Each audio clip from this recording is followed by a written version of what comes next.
Hello दोस्तों, SST concept hub by Sonia में आपका स्वागत है। तो कल हमने इतिहास के चैप्टर 7 को पढ़ा था, जिसमें हमने राजधानी में सम्राट पढ़ा था। आज हम उससे नेक्स्ट पढ़ते हैं अशोक एक अनोखा सम्राट। तो अशोक के बारे में हमने पहले भी पढ़ा था और हम आगे भी पढ़ते हैं। अशोक एक अनोखा सम्राट। तो बच्चों, जो अशोक थे वो कोई छोटे मोटे राजा नहीं थे। उनके दादा चंद्रगुप्त मौर्य और गुरु चाणक्य थे। उन्होंने सबने मिलकर एक बहुत बड़ा साम्राज्य बनाया था। उनके पास बहुत पैसा था, बहुत बड़ी सेना थी। अशोक कौन थे? अशोक मौर्य वंश के सबसे प्रसिद्ध शासक थे।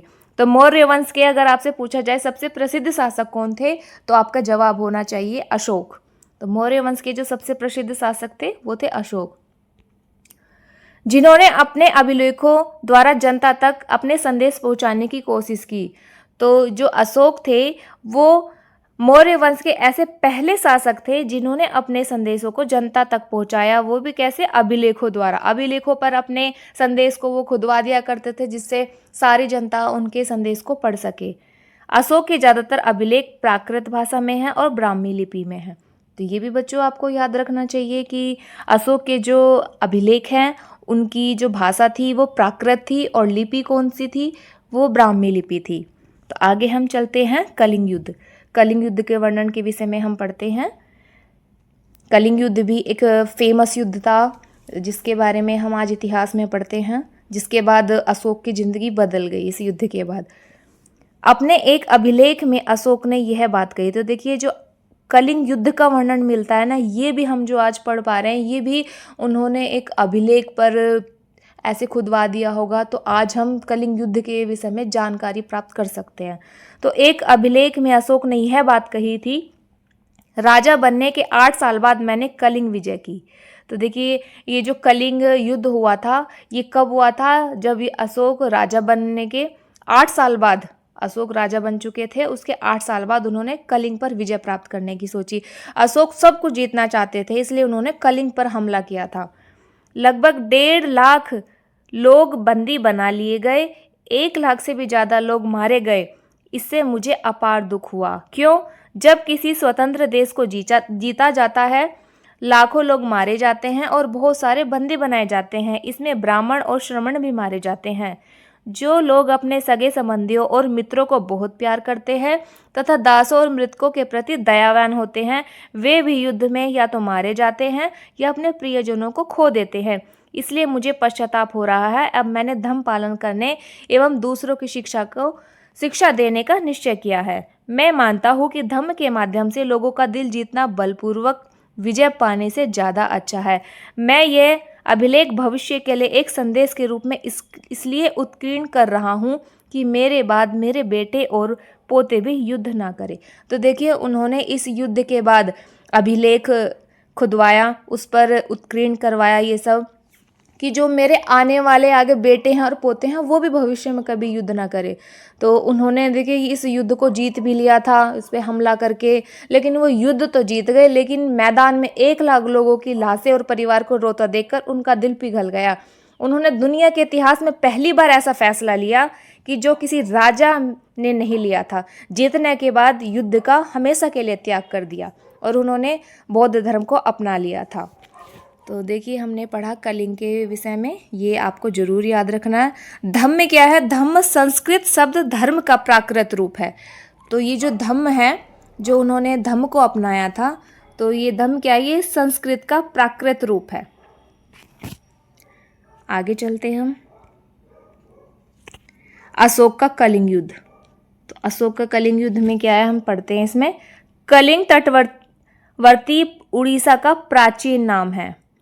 तो कलिंग क्या है? तटवर्ती उड़ीसा का प्राचीन नाम है। अशोक ने कलिंग को जीतने के लिए एक युद्ध लड़ा, लेकिन युद्ध जनित हिंसा और खून खराबा देखकर उन्हें युद्ध से वितृष्णा हो गई। तो ये जो उन्होंने युद्ध लड़ा था उससे इनको तृष्णा हो गई थी, वितृष्णा हो गई थी। उन्होंने निर्णय किया कि वो भविष्य में कभी भी युद्ध नहीं करेंगे। तो कलिंग ऐसा युद्ध था जिसके बाद अशोक ने युद्ध करना त्याग दिया। अगर आपके एग्जाम में क्वेश्चन आता है कि ऐसा कौन सा युद्ध था जिस युद्ध के बाद अशोक को पश्चाताप हुआ और उन्होंने भविष्य में कभी युद्ध न करने का संकल्प लिया, तो वो युद्ध था कलिंग का युद्ध। और कलिंग कहाँ है? वो उड़ीसा का प्राचीन नाम था। अब हम पढ़ते हैं अशोक का धम्म क्या था। तो जो युद्ध के बाद उन्होंने अपना लिया था वो था अशोक का धम्म। तो अभी हम धम्म देखते हैं, धम्म क्या है। अशोक के धम्म में किसी देवता की पूजा अथवा किसी कर्मकांड की आवश्यकता नहीं थी। उन्हें लगता था कि जैसे पिता अपने बच्चे को अच्छे व्यवहार की शिक्षा देते हैं, वैसे ही यह उनका कर्तव्य था कि अपनी प्रजा को निर्देश दे। वे बुद्ध के उपदेशों से प्रेरित हुए थे।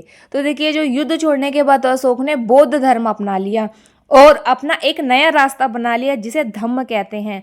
धम्म क्या है? धर्म का प्राकृतिक रूप है। इसमें कोई पूजा पाठ या कोई बलि ये सब नहीं हुआ करती थी। उनमें जो है धर्मों का पालन, बड़ों का आदर करना, जानवरों पर दया करना, सभी धर्मों की इज्जत करना और अपने इस मैसेज को उन्होंने पत्थरों पर खुदवाया ताकि उनके बच्चे और आने वाली पीढ़ी भी कभी युद्ध ना करें। तो देखिए, ऐसी कई समस्याएं थी जिनके लिए उनमें संवेदना थी। उनके साम्राज्य में अलग अलग धर्मों को मानने वाले लोग थे और इससे कई बार टकराव पैदा हो जाता। तो देखिए, जब कई बार ऐसा होता है कि अलग अलग धर्मों को मानने वाले लोग एक साथ रहते हैं तो उनमें अशांति फैलना तो स्वाभाविक है। तो उनके मन में एक संवेदना रहती थी, अशोक के मन में इन चीज़ों को लेकर। जानवरों की बलि चढ़ाई जाती थी, दासों और नौकरों के साथ क्रूर व्यवहार किया जाता था। इनके अलावा परिवार में व पड़ोसियों के बीच भी झगड़े होते रहते थे। अशोक ने यह महसूस किया कि इन समस्याओं का निदान करना उनका कर्तव्य है, इसलिए उन्होंने धम्म महामात नाम के अधिकारियों की नियुक्ति की। देखिए, इन सबको देखकर अशोक के मन में एक विचार आया कि इन सबको कैसे खत्म किया जाए। तो इन सब से निपटने के लिए उन्होंने एक अधिकारी की नियुक्ति की। तो कौन थे वो अधिकारी? उनको क्या कहा जाता था? धम्म महामात। उनको धम्म महामात के नाम से जाना जाता था। वो जगह जगह जाकर क्या करते थे? धम्म की शिक्षा दिया करते थे ताकि लोग इन चीज़ों से बाहर आ सकें। इसके अतिरिक्त अशोक ने अपने संदेश कई स्थानों पर शिलाओं और स्तंभों पर खुदवा दिए। अधिकारियों को यह निर्देश दिया गया कि वे राजा के संदेश को उन लोगों को पढ़कर सुनाएं जो खुद पढ़ नहीं सकते थे। अशोक ने धम्म के विचारों को प्रसारित करने के लिए सीरिया, मिस्र और ग्रीस तथा श्रीलंका में भी दूत भेजे थे। तो देखिए, उन्होंने अपने संदेशों के लिए क्या किया था? जगह जगह शिलाएं खुदवाई, स्तंभों पर भी उन्होंने अपने संदेश खुदवाए थे। और अधिकारियों को यह निर्देश दे दिया था कि वो जो राजा के संदेश होते थे वो लोगों को, जो आम जनता थी उनको, जो कभी पढ़ नहीं सकते थे, पढ़े हुए नहीं थे, तो उनको अधिकारियों को ये काम सौंपा गया कि तुम्हें उन जनता को जाकर ये संदेश पढ़कर सुनाना है ताकि वो भी इन संदेशों को सुन सके, पढ़ सके। अशोक ने धम्म के विचारों को प्रसारित करने के लिए जो अपने दूत थे वो कहाँ कहाँ भेजे थे? सीरिया, मिस्र, ग्रीस तथा श्रीलंका में। उन्होंने सड़कें बनवाई, कुएं खुदवाए और विश्राम गृह बनवाए। इसके अतिरिक्त उन्होंने मनुष्य व जानवरों की चिकित्सा की भी स्वास्थ्य की व्यवस्था की। तो देखिए, इंसानों के साथ साथ उन्होंने क्या किया? जानवरों की भी देखभाल के लिए चिकित्सा का बंदोबस्त करवाया। और देखिए, आपको ये एक चित्र दिखाई दे रहा होगा, ये क्या है?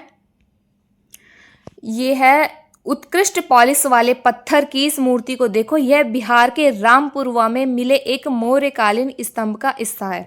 तो देखिए, जो अशोक ने स्तंभ लगवाए थे तो ये उसी टाइम की मूर्ति है जो बिहार के रामपुरवा में है। अभी इसे राष्ट्रपति भवन में रख दिया गया है। यह उस समय की मूर्ति कला का एक नमूना है। ये कोई जानवर की तरह दिख रहा है। उसके बाद हम चलते हैं अपनी प्रजा के लिए अशोक के संदेश।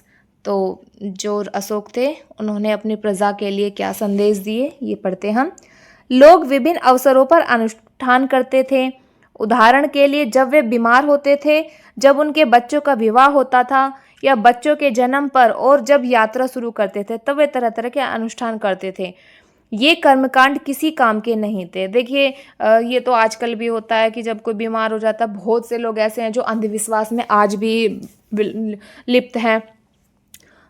तो उस टाइम पे भी इस तरीके के लोग हुआ करते थे। तो ये जो अशोक थे उन्होंने इस चीज़ को बेकार माना, कर्मकांड को बेकार माना। वो बोलते थे कि ये किसी काम के नहीं है। इसके बदले यदि लोग दूसरी रीतियों को माने, तो उन्होंने कहा था इन सब को त्याग कर अगर लोग अन्य प्रकार की रीतियों को माने तो वो ज़्यादा फलदायी होती है। अब ये अन्य प्रकार की रीतियाँ क्या थी? ये थी ये अपने दासों और नौकरों के साथ अच्छा व्यवहार करना, बड़ों का आदर करना, सभी जीवों पर दया करना और ब्राह्मणों तथा श्रमणों को दान देना था। देखिए, कर्म कांड को त्याग कर उन्होंने लोगों को आपस में अच्छा व्यवहार करने के ऊपर बल दिया, बड़ों का आदर करने के लिए बोला, सभी जीवों पर दया करने के लिए कहा, ब्राह्मणों तथा श्रमणों को दान देने के लिए बोला। यह अपने धर्म की प्रशंसा या दूसरों के धर्म की निंदा करना, दोनों ही बातें गलत थी। इन्होंने, जो बहुत से लोग थे वो अपने धर्म की तो प्रशंसा करते और दूसरे लोगों की धर्म की निंदा करते थे, तो ये भी अशोक ने गलत बताया कि ये दोनों बातें ही गलत है। हर किसी को दूसरे धर्म का आदर करना चाहिए। धर्म को इन्होंने बहुत महत्ता दी थी। ये हर किसी के धर्म की इज्जत करते थे और लोगों को ये भी संदेश देते थे कि लोगों को भी ऐसा करना चाहिए। अपने धर्म के साथ साथ लोगों के भी धर्म की इज्जत करनी चाहिए, उनका आदर करना चाहिए, किसी के धर्म की निंदा नहीं करना चाहिए। यदि कोई अपने धर्म की बड़ाई और दूसरों के धर्म की बुराई करता है, वह वास्तव में अपने धर्म को ज़्यादा नुकसान पहुंचा रहा है। इसलिए हर किसी को दूसरे के धर्म के प्रमुख विश्वासों को समझने की कोशिश करते हुए इसका आदर करना चाहिए। तो देखिए बच्चों, कितने ज्ञान की बातें मिलते हैं। अशोक का जो दिल था वो कितना अच्छा और साफ नेक दिल था। जो भारत के प्रधानमंत्री हैं उन्होंने भी अशोक की तारीफ करी है। भारत के प्रथम प्रधानमंत्री पंडित जवाहरलाल नेहरू ने लिखा है, उनके धर्मादेश आज भी हमसे एक ऐसी भाषा में बात करते हैं जिन्हें हम समझ सकते हैं और जिनमें हम बहुत कुछ सीख सकते हैं। अशोक ने धम्म के विचारों को दूर दूर तक फैलाने के लिए उन बातों को बताया है जो आपके अनुसार आज भी प्रासंगिक हैं। अशोक के संदेश उनके लिए जो उनके हिस्सों को बताओ और आज भी प्रासंगिक हैं। तो जो अशोक की जो उन्होंने लिपि यूज़ की थी, ब्राह्मी लिपि, आधुनिक भारत की ज़्यादातर जो लिपियां हैं वो पिछले सैकड़ों वर्षों में ब्राह्मी लिपि से उत्पन्न हुई है। जो यहाँ पे आप देखेंगे, यहाँ पे ये ए बना हुआ, तो आ से जो है ये क्या है, ये सब अलग अलग भाषाओं की लिपियों में देख सकते हैं। ये देखिए, ये आरंभिक ब्राह्मी है, ये देवनागरी, ये बांग्ला, मलयालम, तमिल, तो कितनी भाषाओं में लिखा गया है, ये अलग अलग भाषाओं में लिखा गया। अब हम इस पे अन्यत्र पर एक नज़र डाल लेते हैं। मौर्य साम्राज्य के उभरने से थोड़ा पहले, लगभग 2400 वर्ष पहले, चीन में जो सम्राट थे उन्होंने क्या किया, चीन की दीवार का निर्माण शुरू किया। हम आजकल देखते भी हैं चीन की दीवार जो सबसे ऊंची है, तो वो क्या क्या था, चीन के सम्राट ने इसका निर्माण करवाना शुरू किया था। इसे बनाने का उद्देश्य उत्तरी सीमा की पशुपालक लोगों से रक्षा करना था। तो ये क्यों बनवाई गई थी, तो उत्तरी सीमा के पशुपालक लोगों की रक्षा करने के लिए बनवाई गई थी। अगले 2000 वर्षों तक इस दीवार का निर्माण कार्य चलता रहा क्योंकि साम्राज्य की सीमाएं बदलती रही। यह दीवार लगभग 6400 किलोमीटर लंबी है। कितनी लंबी है, 6400 किलोमीटर लंबी है, तथा पत्थर और ईंट से बनी है। इसके ऊपरी सतह सड़क जैसी चौड़ी है। इस दीवार को बनाने के लिए हजारों लोगों को काम करना पड़ा। हर 100-200 मीटर की दूरी पर इस पर निगरानी के लिए बुर्ज बने हुए थे। पड़ोसी देशों के प्रति अशोक का रवैया चीनी सम्राटों के रवैये से कैसे भिन्न था, ये तुम कल्पना करके बताना, कमेंट बॉक्स में बताना। तो बच्चों, हमारा ये जो 7 चैप्टर था ये कंप्लीट होता है। आपको अच्छे से समझ में आया होगा, आई होप। अब अगली वीडियो में हम चैप्टर 8 पढ़ेंगे। अगर आपको चैप्टर 8 की वीडियो की लिंक चाहिए तो चैनल को सब्सक्राइब कर लें, और अगर वीडियो अच्छी लगी हो तो उसको लाइक कर लें। मिलते हैं अगली वीडियो में। धन्यवाद।